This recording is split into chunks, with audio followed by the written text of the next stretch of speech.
Alors ici, dès qu'il fait beau, il fait chaud, donc la question c'est comment on peut se protéger du soleil quand on a un toit en verre, sans occultant, comme dans les Tesla. Bonjour à tous et bienvenue sur Piston et Savon. Alors aujourd'hui, il fait 24 degrés à l'extérieur, ce qui n'a rien d'extraordinaire, mais on voit que sur la carrosserie, on est déjà à 35 degrés.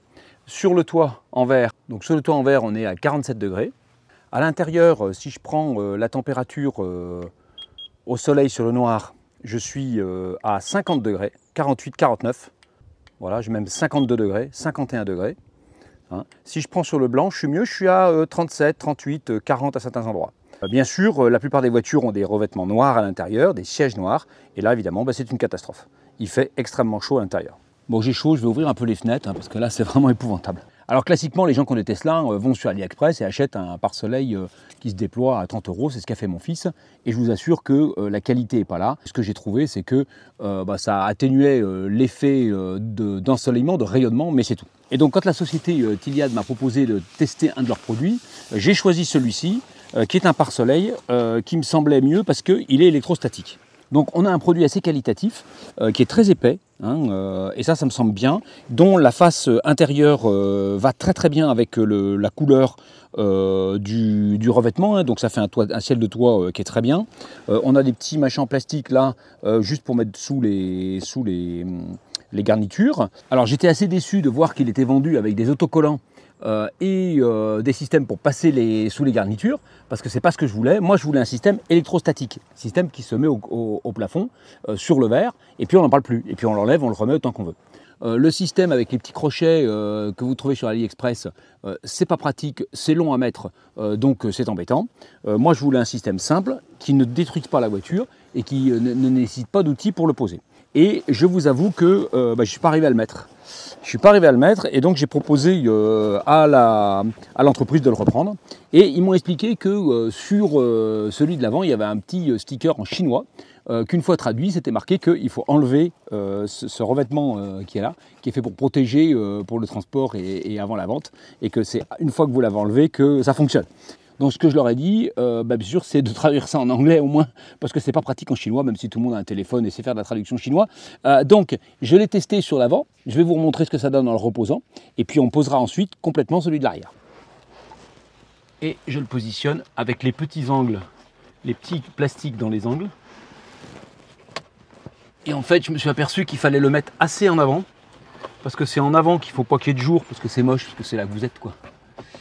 Donc hop, on le tire un peu. Il faut essayer de le mettre à peu près droit quand même.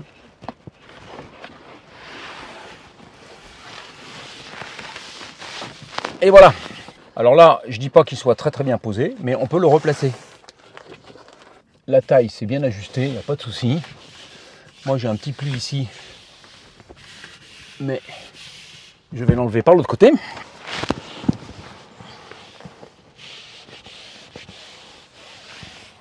Voilà, et je vous assure que c'est nettement plus classe que les trucs à pas cher. Vous voyez, la couleur s'harmonise très très bien, c'est très classe, c'est très discret. Moi, je trouve ça parfait. Ce que je vous propose, c'est de voir tout le processus pour l'arrière, puisque je ne l'ai pas déballé. Alors le principe est très simple, il faut enlever cette protection. J'ai pas regardé s'il y avait une marque. Là, c'est marqué arrière. Back. Et je ne sais pas si c'est back ou back front. C'est marqué back pour l'arrière, mais c'est l'avant de l'arrière, hein, on se comprend? Alors, j'avais pas trouvé facile d'enlever cette pellicule, et donc c'est pour ça que je vous montre.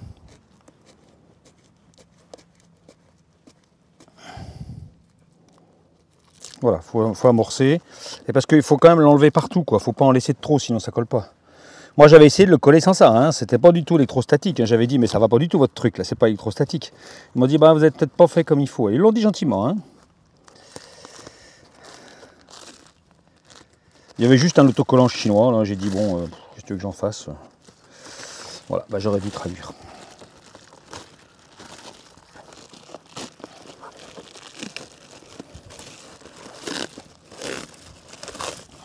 Je pense que c'est le plus long, hein, c'est d'enlever ce bazar. Alors, ce qu'il y a de bien, c'est que sur l'autocollant, c'est marqué, vous enlevez ça, puis ça colle au plafond. Et si vous n'y arrivez pas, appelez le service client, quoi, hein, contactez le service client. Et Moi j'ai voulu leur rendre tellement j'avais pas compris. Alors l'avant je l'ai enlevé remis. Donc il n'y a aucun problème hein, pour pouvoir l'enlever hors saison et le remettre. Puisqu'à l'automne on aime bien généralement avoir un peu de soleil dans la voiture. Et c'est surtout l'été qu'on n'en veut pas. Alors en fait, moi je pense que pour l'hiver, vu l'épaisseur, ça permet d'isoler comme un peu le toit. Et au niveau économie de chauffage, au niveau... alors pas forcément le froid en termes de... j'arrive dans la voiture, elle est moins froide que... je veux dire comme l'été où elle est moins chaude à l'intérieur. Ça j'y crois moyen. Mais par contre, je pense que c'est intéressant de moins chauffer, quoi.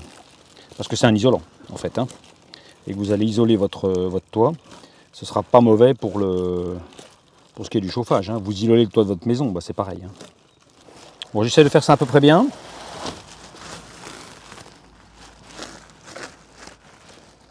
Voilà. On prend la marque front, enfin back, mais qui vient devant. De devant de l'arrière. Encore une fois, je passe dessous.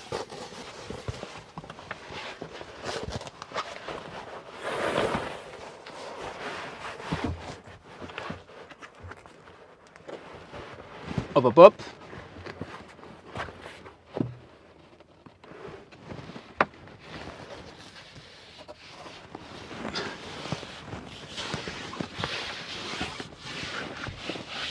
Et voilà. C'est pas plus compliqué que ça. Mais c'est pas mal. Et ben c'est pas plus long que ça. Et voilà. C'est rapide à installer. Bon, on ferme la voiture et on fait des mesures de température. Alors j'ai vérifié, la température est montée un tout petit peu à l'extérieur. On a pris 0,4 degrés, donc bon, on peut considérer que c'est pareil. En tout cas, c'est de toute façon plus défavorable. Donc la carrosserie, elle est montée à 45 degrés. On est ici à 50 degrés, hein, 49,6, hein, voilà, sur le toit. Donc c'est à peu près pareil que tout à l'heure. Donc à l'intérieur, sur leur vêtement noir, je suis à 31 degrés. Hein, et c'est pareil sur à peu près toute la voiture, puisque sur les sièges blancs, je suis à 33 degrés. Je garde par contre la petite housse de transport parce que je vais la mettre dans le coffre avec ces deux petits boudins qui permettent de protéger le rouleau pour pas le casser, hein, pas casser le film. Moi ça me semble pas mal et ça permet de l'enlever, de le ranger dans le coffre. Il n'y a pas de souci, c'est quelque chose de saisonnier, ça peut se mettre et s'enlever. Moi je vais le garder l'été, l'hiver, je vais l'enlever l'automne au printemps pour bénéficier du soleil quand on a envie d'avoir chaud dans la voiture. Moi, je trouve que gagner 5 degrés dans la voiture quand on monte dedans, c'est appréciable. Cliad m'a offert ce pare-soleil, mais il fait aussi un code promo à moins 27%, ce qui vous permet de le toucher à 80 €. C'est effectivement plus cher que le système AliExpress qui est plutôt à 35, mais la qualité n'est pas du tout la même et l'efficacité non plus. Vous avez un vrai isolant et pas simplement quelque chose qui vous enlève le rayonnement du soleil. Et bien sûr, je vous mets le lien en description. Je vous remercie d'avoir suivi cette courte vidéo de piston et savon et je vous dis à bientôt pour une nouvelle vidéo. Et je vous promets du lourd, du très lourd.